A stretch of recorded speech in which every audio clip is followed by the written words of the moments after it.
Una nuova postazione dotata di defibrillatore automatico è ora presente di fronte all'ingresso della sede provinciale di Confartigianato Vicenza in via Fermi 134.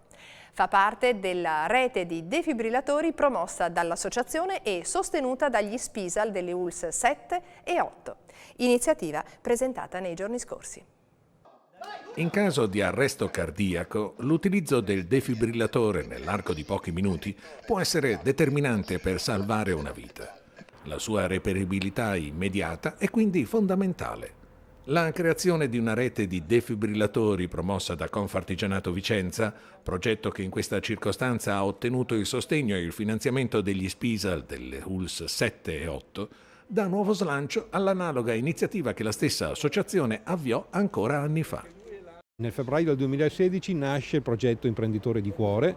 Oggi con quel progetto abbiamo già 120 defibrillatori collocati presso aziende, per cui dislocati in tutto il territorio, collegati in rete con una app che dà la possibilità di sapere dove sono anche agli operatori sanitari. Questi defibrillatori, quando vengono consegnati, viene fatto all'operatore, per quegli imprenditori nostri, a un suo delegato o a più delegati all'interno dell'azienda, di corsi di formazione, per cui il momento della consegna e poi obbligatoriamente ogni 2 anni un richiamo della formazione. Gli apparati che oggi, attraverso l'adesione di nuove aziende, potranno essere installati all'esterno delle loro sedi, andranno dunque a costituire una rete che sarà integrata con quella telecontrollata del SUEM 118. Sono defibrillatori di ultima generazione, completamente automatici e quindi di facile utilizzo. Uno di questi, presentato in occasione del lancio dell'iniziativa, è ora disponibile in via Fermi, a Vicenza, di fronte al civico 134, ingresso di Confartigianato, e si aggiunge agli altri 24 apparati presenti nelle sedi dell'associazione in provincia. Il sostegno economico degli SPISAL delle ULSS 7 e 8 dà modo alle imprese di accedere ad una postazione di defibrillazione gratuitamente fino ad esaurimento delle risorse, 110.000 euro. Si potranno così collocare altri 25 apparecchi in provincia, nelle zone che il SUEM indicherà in quanto attualmente scoperte. Le domande dovranno essere presentate all'Ufficio Sicurezza di Confartigianato Vicenza entro il 1 marzo. Significativa la provenienza dei fondi resi disponibili, costituiti dalle sanzioni combinate ove previsto dagli SPISAL nell'ambito dell'attività ispettiva. Risorse dunque reimpiegate per favorire la sicurezza.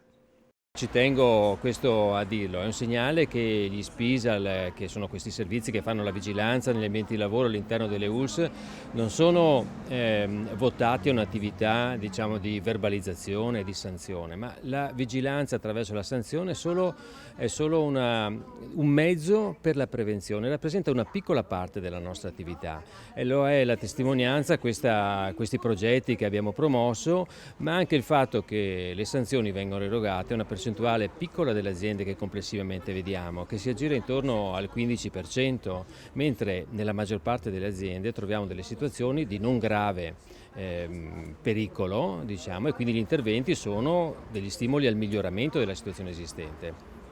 La piccola impresa contribuisce così, come rilevato dal direttore di Confartigianato Pietro Delotto, alla cultura della sicurezza. Non solo, la necessità di garantire la presenza sempre più diffusa di un presidio salvavita come il defibrillatore fa leva sulla capillare presenza della piccola impresa nel territorio, prerogativa che anche in questo caso si rivela un valore. È un valore strategico e fondamentale perché, come in questo caso, vediamo come da tante piccole aziende, medie aziende, si riesca a coprire un territorio, si riesca ad arrivare ovunque, a dare le corrette informazioni, ma poi sappiamo che queste aziende sono aziende che sono delle vere e proprie famiglie e quindi con un bagaglio di professionalità, ma un bagaglio anche di persone che sono disponibili poi a mettersi a disposizione della società.